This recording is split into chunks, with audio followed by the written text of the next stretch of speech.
நம்ம வீட்டு குழந்தைங்களெல்லாம் படிக்கும் பொழுதே கண்ணாடி போடக்கூடிய பழக்கத்துக்கு இன்னைக்கு மாறிட்டு வந்துகிட்டு இருக்கிறாங்க. நம்ம வீட்டில் இருந்த தாத்தா பாட்டி கடைசி வரைக்கும் கண்ணாடியே போடலை. இந்த ரெண்டுக்கும் உள்ள வித்தியாசம் தான் என்ன? இவங்க என்ன பண்ணினாங்க, இவங்க என்ன பண்ணலை, இதை அவசியம் நம்ம பெற்றோர்கள் அலசி ஆராய்ஞ்சு அதை நம்மளுடைய குழந்தைகளுக்கு கொடுத்தோம்னா அவர்கள் போட்டிருக்கக்கூடிய கண்ணாடியை கலட்ட வைக்க முடியும். உங்கள் குழந்தைகளுடைய கண்ணாடியை கலட்டணும்னு விரும்புகிறீங்களா? உங்களுக்கான பதிவு தான் இந்த பதிவு. வாங்க பார்க்கலாம். சுவாசி ஹெல்த் ஸ்பாட் சேனல் வியூவர்ஸ் அனைவருக்கும் வணக்கம். நம்மளுடைய குழந்தைகள் கண்ணாடி போட ஆரம்பிச்ச உடனே நமக்கு ஒரு பெரிய வருத்தம் ஏற்படுது. ஆகா, இப்பயே இந்த வயசுலயே இன்னைக்கு வந்து கண்ணாடி போட்டுருச்சேங்க அப்படின்னு சொல்லிட்டு. நம்ம வீட்டில் நம்மளுடைய மாமனார் மாமியார் அப்பா அம்மா இவங்கெல்லாம் இருந்தாங்க. ஆனால் அவங்கெல்லாம் வந்து பார்த்தீங்கன்னா 80 வயசு 90 வயசில் கூட கண்ணாடி போடாமல் இருந்தாங்க அப்படின்றதெல்லாம் கண் கூட பார்க்க முடிஞ்சுது. அப்போ அவங்க கடைபிடிச்ச விஷயம் என்ன? நம்ம குழந்தைங்களுக்கு எந்த விஷயத்தை நம்ம கொண்டு போய் சேர்க்கலை, இதையெல்லாம் எப்படி நம்ம கொண்டு போய் சேர்க்கறதுன்றது இன்னைக்கு பெரியவங்க நிறைய பேர்கிட்ட ஒரு ஆதங்கமாக இருக்கக்கூடிய ஒரு விஷயமா இருக்குது. இயற்கை வாழ்வியல் முறைக்கு எப்படியாவது நம்ம மூவ் ஆயிரணும் அப்படின்னு சொல்லிட்டு இந்த மாதிரியான சில அனுபவங்கள்ல தான் அவர்களுக்கு இந்த ஒரு விஷயமே அவர்களுக்கு புலன்படுது. அப்போ உண்மையான விஷயம் என்ன அப்படின்னு சொல்லி சொன்னோம்னா, உணவு முறை பழக்க வழக்கமும் லைஃப் ஸ்டைலும் இன்னைக்கு பல நோய்களை வந்து பார்த்தீங்கன்னா வர வச்சிருச்சு அப்படின்னு சொல்லி சொல்லலாம். அப்போ முன்னோர்கள் பயன்படுத்திய உணவு முறையும் லைஃப் ஸ்டைலையும் மீண்டும் நம்ம தெரிஞ்சுக்கிட்டு அதை பயன்படுத்தணும் அப்படின்றது இன்னைக்கு நிறைய பேரோட தேடுதல்களாக இருக்குன்னு சொல்லி சொல்லலாம். அந்த வகையில் நமக்கு கண்ணுக்கு அப்படின்னு சொல்லி பார்த்தோம் அப்படின்னு சொல்லி சொன்னோம்னா, நம்ம அன்றாடம் பயன்படுத்திக்கிட்டு இருந்த சில உணவு முறைகளை நம்ம தவிர்த்துட்டோம் அப்படின்னு சொல்லலாம். அதனால தான் இன்னைக்கு சின்ன குழந்தைகளுக்கு கண்ணில் பிரச்சனை வந்துருச்சு. உதாரணத்திற்கு நம்ம சாப்பிடக்கூடிய சாப்பாட்டில் கருவேப்பிள்ளை இல்லாமல் சாப்பாடே இல்லை. அன்றைய காலகட்டத்தில் சாம்பார், நம்ம ஏதாவது துவையல் வெஞ்சனம் எது பண்ணாலும் கருவேப்பிள்ளை இருக்கும். ஆனால் இன்றைக்கி சாப்பிடும் பொழுது பொங்கலில் வந்து மேலாப்பில் 2 கருவேப்பிலை இருந்துச்சுன்னா அதை ரெண்டையும் வெளியில் எடுத்து போட்டுட்டு தான் கருவேப்பிலை இல்லாமல் தான் சாப்பிட்டுக்கிட்டு இருக்கிறாங்க குழந்தைங்க. மிளகு இருந்ததுன்னா மிளகை எடுத்து போட்டு தான் சாப்பிட்டுக்கிட்டு இருக்கிறாங்க. நல்லவைகளை எல்லாம் எடுத்து வெளியில் தூக்கி போட்டுட்டு சரிங்களா, நமக்கு வந்து தீங்கு செய்யக்கூடியதை மட்டும் உள்ள எடுத்துக்கிட்டு இருக்கிறாங்க. அப்போ இது வந்து உணவு முறைகளில் நடந்த விஷயங்கள். லைஃப் ஸ்டைலில் அப்படின்னு சொல்லி சொன்னோம்னா, ஃபஸ்ட்டு அவங்க ஒரு ஓப்பனான ஏரில் தான் மக்கள் எல்லாம் வாழ்ந்தாங்க. ஃபேனே இல்லாமல் இருந்தாங்க. இந்த ஃபேன் வந்ததுக்கப்புறம் பல நோய்கள் வந்துருச்சுன்னு சொல்லலாம். கரெக்டுங்களா? அவங்க ஃபேனே இல்லாமல் ஒரு ஓப்பன் ஏரில் அவங்க இருந்தாங்க. அவர்களுடைய சுவாசம் தடை சம்மந்தப்பட்ட பிரச்சனைகள் வரலை, ஸ்கின் சம்மந்தப்பட்ட பிரச்சனைகள் வரலை, கண் சம்மந்தப்பட்ட பிரச்சனைகளும் வரலை. ஆனால் இன்றைக்கி நம்ம எப்போவுமே ஒரு ஃபேனுக்கு கீழேயே வாழ்ந்துக்கிட்டு இருக்கிறோம், ஒரு ஏசிக்கு கீழேயே வாழ்ந்துக்கிட்டு இருக்கிறோம். இப்போ இதுக்கும் சம்மந்தம் இருக்குது அப்படின்னா நிச்சயமாக இருக்குது. என்னென்னா, நம்ம உடம்புல 9 துவாரங்கள் இருக்குது பாருங்கள். இந்த 9 துவாரங்கள் வழியாக உடலில் இருக்கக்கூடிய வெப்பத்தை வெளியேற்றக்கூடிய வேலை நடந்துக்கிட்டு இருக்குது. அதனால தான் பார்த்தீங்கன்னா இந்த 9 துவாரங்களும் எப்போவுமே ஒரு ஈரப்பதத்தோடையே இருக்கும். அங்கே ஒரு மாய்ச்சர் எப்போவுமே இருக்கும். ஆனால் நீங்கள் ஃபேனுக்கு நடுவில் ஏசிக்கு நடுவில் நீங்கள் உட்காந்துட்டு உங்களுடைய 9 துவாரங்களையும் பாருங்களேன், ட்ரை ஆகிட்டே இருக்கும்.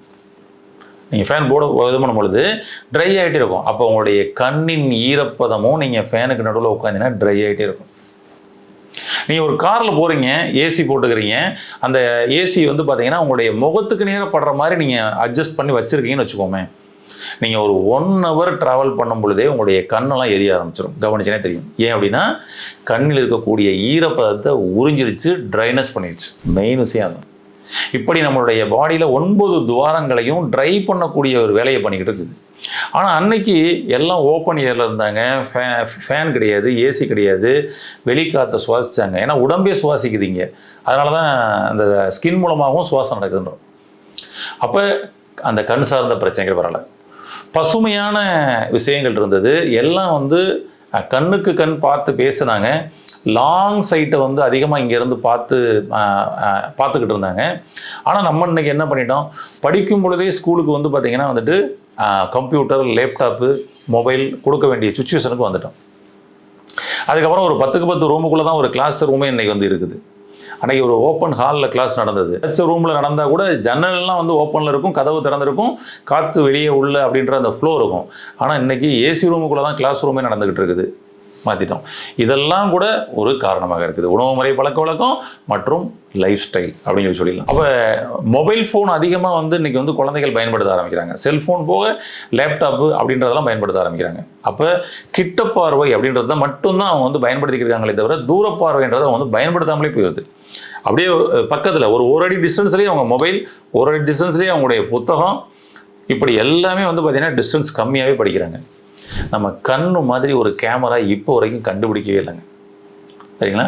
இப்போ வரைக்கும் எவ்வளவோ பெரிய நவீனம் வந்துடுச்சு. ஆனால் பட் வந்து பார்த்தீங்கன்னா கண்ணு மாதிரி வந்து இப்போ வரைக்கும் வந்து அந்த அவ்வளவு துல்லியமாக எடுக்கக்கூடிய கேமரா கண்டுபிடிக்கலை. அவ்வளவு துல்லியமாக எடுக்கக்கூடிய வீடியோ கேமரா கண்டுபிடிக்கலை. கரெக்டுங்களா? அப்போ இதை நம்ம எப்படி பாதுகாக்கணும்? அப்போ இது தூரமாக பார்க்குறதுக்கும் ட்ரெயின் ஆகிருக்கணும், பக்கமாக பார்க்குறதுக்கும் ட்ரெயின் ஆகிருக்கணும். ஆனால் குழந்தைங்களுக்கு இந்த ஒன்று மட்டும்தான் ட்ரெயின் ஆகிருக்கு, பக்கமாக பார்க்குறது மட்டும். அதனால தான் என்ன ஆயிடுச்சுன்னா கொஞ்ச நாளில் அந்த பக்கத்தை இன்னும் கொஞ்சம் பக்கமாக பாரு அப்போ தான் தெரியும், அதை இன்னும் கொஞ்சம் பக்கமாக பாரு அப்போ தான் தெரியணுன்னே வேறு வழி இல்லைங்க, போய் கண்ணாடி போட்டால் தான் பக்கமாக இருக்கிறதே தெரியுன்ற மாதிரி நிலையாயிருச்சு இன்னைக்கு. இப்போ கண்ணுக்கு நம்ம கண்ணாடி போட்டு அந்த லென்ஸை வந்து மாற்றுறதுனால நமக்கு ஏதாவது வந்து பார்த்திங்கன்னா திரும்பவும் அந்த பவர் வந்து கிடைச்சிருமா அப்படின்னு பார்த்தோம்னா இது வரைக்கும் யாருக்கும் கிடைக்கல. நல்லா யோசிச்சுக்கணும். சரிங்களா? சும்மா -1 தாங்க இருக்குது. இந்த -1க்காக நான் கண்ணாடி போட்டுக்கிறேன் அப்படின்னு சொல்லிட்டு கண்ணாடி போட ஆரம்பித்தவங்க ஒரு வருஷம் கழித்து செக் பண்ணி பார்த்தோம்னா -2க்கு போயிடுச்சு பவரு அப்படின்னு சொல்லுவாங்க. அப்புறம் திரும்ப நீங்கள் அதுக்கு கண்ணாடி மாற்றலாம். திரும்ப 1 வருஷம் 2 வருஷம் கழித்து பார்த்தோம்னா திரும்ப அப்படியே ஏறிட்டே போகுது. 3க்கு போகுது, 5க்கு போகுது, 6க்கு போகுது, ஏறிட்டே போகுது. யாருக்காவது 3 இருந்துச்சுங்க, இப்போ நான் கண்ணாடி போட்டு யூஸ் பண்ணேன், இப்போ பார்த்தீங்கன்னா 1க்கு வந்துருச்சு அப்படின்னு யாருக்காவது நடந்திருக்கானா? இல்லை. அப்போ நம்ம அந்த கண்ணாடி போடுறதுனால அந்த பிரச்சனையிலேருந்து நம்ம வந்து மீண்டு வர முடியலை. தற்காலிகமாக நமக்கு அந்த பிரச்சனையை சரி பண்ணி கொடுக்குது, அவ்வளோதான் விஷயம். அப்போ அந்த கண்ணாடியிலேருந்து நம்ம வெளியே வரணும்னா நம்ம என்ன பண்ணணும்? இந்த பவரை ரெடியூஸ் பண்ணணும்னா என்ன பண்ணணும்? அதான் விஷயமே. இந்த பவரை ரெடியூஸ் பண்ணணும்னா ஃபஸ்ட்டு விஷயம் கண்ணில் ஈரப்பதம் எப்போவுமே இருக்கணும். நீங்கள் அந்த ஈரப்பதம் குறைஞ்சிச்சுனாலே உங்களுக்கு என்ன ஆகும்? ட்ரைனஸ் ஆக ஆக அங்கே உள்ள அணுக்களுக்கெல்லாம் செயலிழப்பு அப்படின்றது ஏற்பட ஆரம்பிச்சிடும். கரெக்டுங்களா? ஃபஸ்ட்டு விஷயம் தான். அப்போ அதுக்கு என்னங்க பண்ணலாம் அப்படின்னோம்னா அற்புதமான ஒரு மெத்தட் இருக்குதுங்க. பொதுவாக நம்ம சிகிச்சை மையத்துக்கு வரக்கூடியவங்க ஒவ்வொருத்தவங்களுக்கும் அதை நம்ம சொல்லுவோம். ஆமாம், ஒரு சின்ன ஒரு டெக்னிக் வீட்டில் அதை பண்ணுங்க அப்படின்மோ. அதுக்கப்புறம் நம்ம மருத்துவர்கள் வந்து பார்த்திங்கன்னா வந்து ஒரு ஐ ட்ராப் ஒன்று கொடுத்து விடுவாங்க, ஒரு ஐ கேப்சூல் ஒன்று கொடுத்து விடுவாங்க. ரொம்ப அருமையாக சப்போர்ட் பண்ணி கொடுப்போம். ஆமாம், இன்றைக்கி நிறைய பேர் வந்து கேட்ராக்ட் ஆப்ரேஷன் பண்ணாமல் தப்பிச்சுக்கிறாங்கன்னா இது மாதிரியான சில விஷயங்கள் தான். கிட்ட பார்வை, தூர பார்வை, கண் எரிச்சல், இது எல்லாத்தையும் சரி பண்ண கொடுக்கக்கூடிய ஒரு விஷயமா இருக்கும். ரைட். அப்போ அந்த டெக்னிக் என்ன பண்ணலாம் அதை நான் உங்களுக்கு சொல்கிறேன், அதை பயன்படுத்தி பாருங்களேன். ஆமாம், ஐ வாஷ் அப்படின்னு சொல்லிட்டு கண் கழுவு முறைன்னு சொல்லிட்டு ஆல்ரெடி வந்து ஒரு பதிவு நம்ம வந்து கொடுத்துருந்தோம். நிறைய பேர் பயன்படுத்திட்டு அந்த ஃபீட்பேக் வந்து சொன்னாங்க, ரொம்ப ஹாப்பியாக இருந்தது. ஆமாம், அந்த ஐ வாஷ்ன்றது ஒரு ஈரப்பதத்தை கொடுக்கறதுக்கு உங்களுக்கு சப்போர்ட் பண்ணி கொடுக்கும். இன்னொன்று சொல்ல போனால் வெப்பத்தை எடுக்கிறதுக்கு உங்களுக்கு சப்போர்ட் பண்ணி கொடுக்கும். அதை நீங்கள் பண்ணலாம். அதே போல் இன்னொரு பதிவில் நம்ம நைட்டு படுக்கும் பொழுது விளக்கெண்ணெயை கண்ணில் விடுங்க அப்படின்னு சொல்லியிருந்தோம்.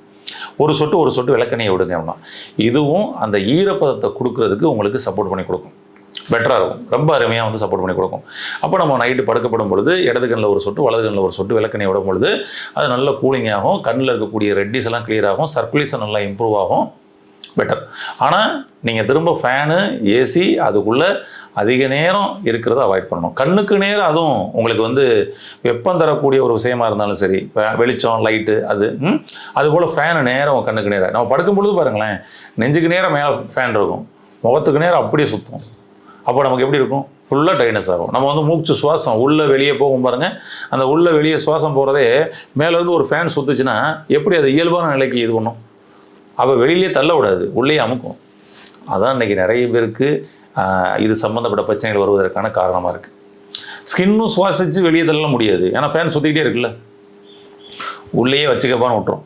ஆமாம், அதுக்கப்புறம் காலையில் இருந்துச்சாலும் வேலைக்குள்ளேயே நம்ம அதில் தான் இருக்கிறோம். கேட்டுங்களா? அவ்வளோதாங்க. அதனால் கண்ணுக்கு நைட்டு படுக்கும் பொழுது ஒரு சொட்டு விளக்கெண்ணெய் விடப்படும் பொழுது கண்ணோட உள் ஓரங்கள் எல்லாமே வந்து பார்த்திங்கன்னா நல்ல குளுமைப்படுத்தப்படும், சர்க்குலேஷன் நல்லா இம்ப்ரூவ் ஆகும், ரத்த ஓட்டம் சீராகும், கண் பார்வை பளிச்சுன்னு தெரியும். அதான் முன்னாடி சொல்லுவாங்க இல்லையா ஒரு பழமொழி, கண்ணில் விளக்கெண்ணெய் ஊற்றிட்டு பார்க்குறாமா அப்படின்னு. கண்ணில் விளக்கெண்ணெய் ஊற்றினா பளிச்சுன்னு தெரியும், அவ்வளோதான். இதெல்லாம் சின்ன சின்ன டிப்ஸ் ஆல்ரெடி நம்ம வந்து கொடுத்துருந்தோம், நிறைய இதில் வந்து அனுபவங்களை வந்து கொடுத்துருந்தாங்க. இப்போ இந்த கண் பார்வை நல்ல இன்னும் ஷார்ப்பாக தெரியறதுக்கு ஒரு சூப்பரான ஒரு டிப்ஸ் சொல்கிறேன், இதை மட்டும் பயன்படுத்தி பாருங்கள், என்ன மாற்றம் நடக்குதுன்னு பாருங்களேன், அருமையாக இருக்கும். இப்போ நம்ம இதுக்கு என்ன பண்ணணும் அப்படின்னு சொல்லி சொன்னோம்னா, ஃபஸ்ட்டு விஷயம் திரிபலா பவுடர் எடுத்துக்கங்க. திரிபலா பவுடரு உங்களுக்கு ஈஸியாக உங்களுக்கு கிடைக்கக்கூடிய ஒரு விஷயந்தான். இந்த திரிபலா பவுடரு எதுக்காக அப்படின்னோம்னா அதில் வந்து பார்த்திங்கன்னா நெல்லிக்காய், கடுக்காய், தாண்டிக்காய் இந்த 3 காய்களினுடைய சாரம் தான் அந்த பவுடரு. இதன் மூலமாக என்ன நடக்கும் அப்படின்னா வாதம், பித்தம், கபம் மூணையும் சமப்படுத்தும். நம்ம உடம்புல இது மாதிரி கண் சார்ந்த பிரச்சனைகள், மற்ற உடல் சார்ந்த பிரச்சனைகள் எதுவாக இருந்தாலும் நமக்கு முந்தைய நம்முடைய இந்திய பாரம்பரிய மருத்துவம் என்ன சொல்லுதுன்னா, வாதம், பித்தம், கபத்தினுடைய ஏற்ற இறக்கங்கள் தான் நோய் அப்படின்றது. அப்போ ஃபஸ்ட்டு அதை முதல்ல பேலன்ஸ் பண்ணிக்கணும். அதை ஃபஸ்ட்டு பேலன்ஸ் பண்ணுறதுக்காக நீங்கள் திரிபலாவை எடுத்துக்கங்க அப்படின்றேன். இந்த திரிபலா பவுடர் எடுத்துக்கங்க.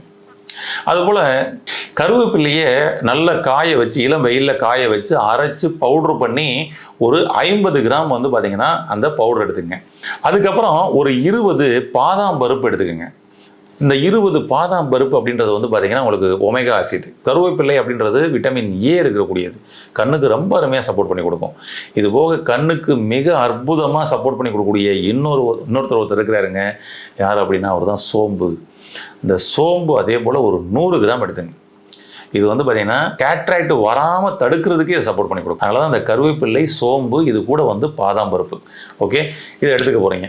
இதை நம்ம என்ன பண்ண போகிறோம் அப்படின்னு சொல்லி சொன்னோம்னா, இந்த திரிபலாவில் ஒரு 3 ஸ்பூன் நம்ம எடுத்துக்கங்க. திரிபலா ஒரு 3 ஸ்பூன் எடுத்து, கருவேப்பிள்ளையினுடைய பொடி வந்து ஒரு 50 கிராம் எடுத்துக்கிட்டு, பாதாம் பருப்பு ஒரு 20 பாதாம் பருப்பு எடுத்துக்கிட்டு, 100 கிராம் சோம்பு எடுத்துக்கிட்டு, இதை அப்படியே அரைச்சி பவுட்ரு பண்ணி ஒரு டப்பாவில் வச்சுக்கோங்க. கண்ணாடி பாட்டிலில் வச்சுக்கோங்க, இது கொஞ்சம் பெட்டர். இதை இரவு படுக்கைக்கு போகிறதுக்கு முன்னாடி, தூங்க போகிறதுக்கு முன்னாடி நல்ல பசும்பாலில் இதில் ஒரு ஸ்பூன் எடுத்து போட்டு அப்படியே கலக்கிட்டு சாப்பிட்றணும். அவ்வளோதாங்க. நைட்டு தூங்க போகிறதுக்கு முன்னாடி பசும்பால் இதை கலந்து சாப்பிட்டோம் அப்படின்னு சொல்லி சொன்னோம்னா உங்களுக்கு கண் பார்வை பிரகாசமாக தெரியும். கிட்ட பார்வை, தூர பார்வை பிரச்சனைகள் அதிலிருந்து மீண்டு வரலாம். கண்ணாடி போட்டுக்கிறவங்க இதை தொடர்ந்து பயன்படுத்தினா ஒரு கட்டத்தில் நீங்கள் கண்ணாடியை கலட்டக்கூடிய ஒரு சூழல் கூட ஏற்படுத்தி கொடுக்கும். பயன்படுத்தி பாருங்கள். அதுபோல் கண்ணில் இருக்கக்கூடிய எல்லா பிரச்சனைகளுக்கும், கண்ணில் எரிச்சல் இருக்குது, ரெட்டிஸாக இருக்குது, குளுக்கோமா இருக்குது, ஓகேங்களா, இப்படி கண் சம்பந்தப்பட்ட எல்லா பிரச்சனைகளுக்கும் ஒரு அற்புதமான தீர்வு தரக்கூடிய ஒரு விஷயமாக இது இருக்கும். ட்ரை பண்ணி பாருங்கள். உங்களுடைய கண்ணாடியை கலட்டி கண் பார்வையை பிரகாசமாக்கி உங்களுடைய அடுத்த வாரிசுகளுக்கும் கண் சம்பந்தப்பட்ட பிரச்சனைகள் வராமல் தடுத்து ஆரோக்கியமாக வாழ வாழ்த்துக்கள்.